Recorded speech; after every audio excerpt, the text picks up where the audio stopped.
Do you have a fear of driving? You are not alone. We're going to talk all about it. Stay tuned. That's what's up next.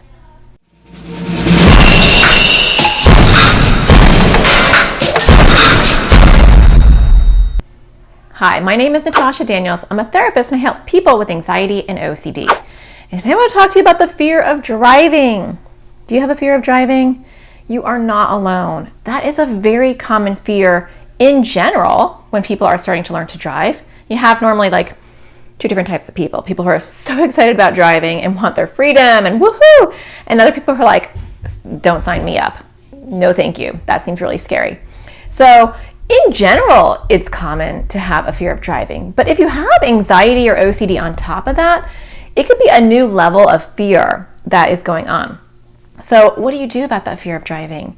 Well, you have some options. You can choose to not drive. Nope, I'll just wait until I'm older. And that's not really the best option, because when you listen to your fear and you avoid, it grows bigger. And so the longer time between 15 or 16 and when you decide to drive, the bigger your fear will grow. So every year, the idea and the concept of driving is going to get worse and worse and worse until when you're in your 20s and you finally say, okay, I need to drive. Or you have kids and you're like, I need to drive. That fear is going to have been growing the entire time, and you're going to have a bigger pile of fear to deal with. So like all other fears, it is best in a perfect world to face those fears head on, even if you have to do that in a small step-by-step way. So let's talk about how to do that. The first thing is practice. And so go with someone and drive with them for an extended period of time. My daughter is currently 17 and we are in the throes of this. In fact, I asked her, I don't know what to do for my YouTube video this week. Do you have any ideas? And she said with trepidation, how about the fear of driving? As she was like clutching her keys and was about to go out. This happened 2 minutes ago. And I said, that's a great topic because so many people have that. And I will tell you that there's quite a few people that I will not mention names of in my family who did not learn how to drive until they were in their 20s, 30s, and beyond because it was too scary and they kept pushing it off. So we signed her up for driving lessons for an extended period of time, 3 rounds of driving lessons. So you don't have to do that, and that can get expensive, but have someone that you trust and that you depend on and go out with them for a long period of time and take it small, step by step. The important part is the consistency. So it's doing something every day. The longer those gaps in between, the more that time can build up the fear again. And so even if you went around the block every single day, that's better than driving for 2 hours on a Sunday and then not driving again all the way until the next week. It's the consistency and the frequency that's the most important. So it's not about driving 4 hours and then not driving at all. It's about maybe 10 minutes every single day. That's more important because you're building up those muscles to tolerate the discomfort. You are also developing experience in your brain that says, I can do this, and you need the frequency. The next thing to do is to map out where you're going. So once you get comfortable, eventually I had to tell my daughter, you have to drive by yourself, which was really scary. And she was also developing some unhealthy coping habits, like she had to do certain things in certain orders in order to feel safe. And so if you're finding that I have to wear these exact shoes, or I have to go this exact route, or I have to do these things in the car before I can drive, and you have a tendency to have anxiety and OCD separate from this fear, you want to keep that in check. Don't develop any compulsions or rituals that are not really healthy. So you want to look at where you're going, and the more planning you can do, for a lot of us, the less our anxiety will be. So if you need to pull up Google Maps and really zoom in and see where you're going to be going, that does help my daughter. And if you want someone else to go with you and drive the path that you're going to be driving alone, that's a good idea as well. And then pay attention to those, what I call red thoughts. Red thoughts are thoughts that are anxiety producing. They are the what if thoughts, and they will increase your adrenaline, they will increase your cortisol, and they basically will make it harder to drive. So you want to say, what are my red thoughts and what green thoughts can I develop to overcome my red thoughts? So what are you telling yourself?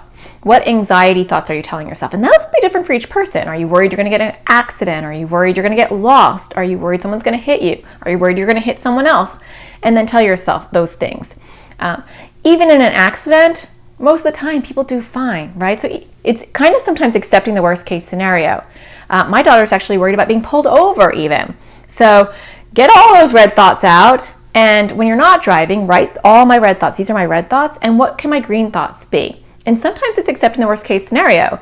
I can't control if things happen, but they haven't happened now. So I'm going to focus on what is instead of what if.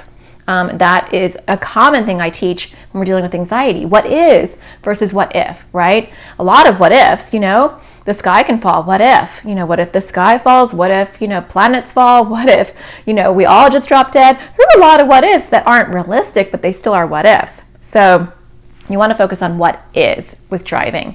And then I would definitely recommend, and you might find that this is really embarrassing if you have social anxiety and you don't like to draw attention, but slap a sticker on your bumper that says you're a new driver. We got a magnetic one for my daughter. Initially, she didn't want to put it on, but it does help reduce those angry people around you who might be beeping or honking or thinking you're going too slow or too fast or you seem too confused.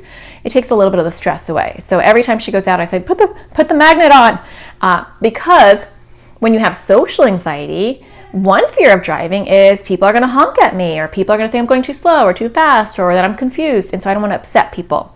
So that could be another red thought. And putting a bumper sticker on your car, it's not really a sticker, but it's a magnet, for a couple of bucks, you can get it on Amazon, that will reduce some of those nasty people that are sprinkling our world. So I hope that driving goes well for you. I hope that you're not putting it off.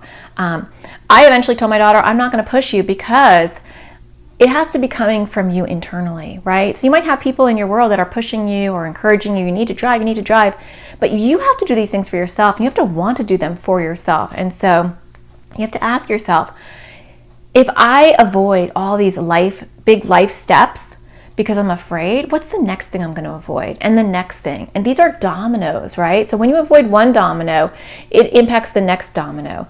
If she avoids driving, then she wouldn't be able to drive herself to school, and she wouldn't have that independence. If she can't drive to school, when she gets to college, she'll be stuck on her campus and she won't be able to do anything, right? And if she's stuck on her college campus, then she's going to grow up, and then when she's married, she may not be able to drive herself to the doctor's appointments or her kids to play dates. It just never ends. But it gets bigger than that. When I avoid everything that scares me, maybe I'm going to avoid, going to this, or maybe I'm going to avoid going to that, or maybe I'm going to avoid doing this, or maybe I'm going to avoid doing that, because that is how my brain operates when it faces fear.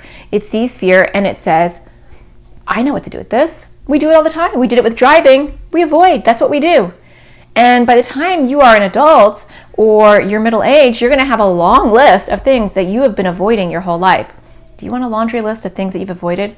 Or do you want to live life and say, you know what, I'm not going to let my anxiety or my fear dictate and control what I do. I'm taking control. Yeah, it is super scary and I'm not enjoying it at all. But I know that if I do this over and over again, just like everything else, I will eventually not be fearful, and it will be second nature, and I'll be on to the next fun, exciting thing in my life. I hope that's you. I hope you find the sparkle in everything you do, and I'll talk to you again next Thursday. Take care.